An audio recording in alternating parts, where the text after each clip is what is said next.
Tara guys, gawa tayo ng mango crepe. So nag-crave ako at the same time, syempre, itinda na rin natin yan. So unahin na muna natin gumawa ng crepe. Simple lang to. Ang gamit ko dito, cake flour. Nilagyan ko lang ng kebab, egg, baking powder, oil, at saka optional pwede kayong maglagay ng vanilla. So yan lang yung mga ginamit ko sa ating crepe.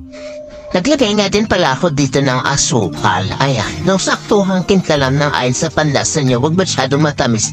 So ito na, umpisahan na natin yung pagluluto ng ating crepe. So una gumamit tayo ng non-stick pan. Sa unang salang, nagpahid ako dito ng margarine para talagang sure na hindi didikit. Actually, tignan nyo, yung unang mga pangatlong luto ko nagdidikit siya.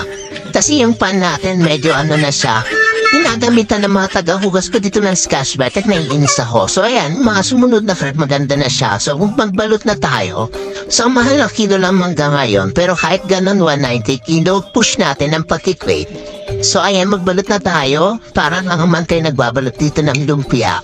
Isalansan niya syempre kailangan niya rito ng whipping cream. So bahala na kayo kung anong choice niyo. Pero ako ang gamit ko dito, pinagsamang Everwheat at Kakawit here.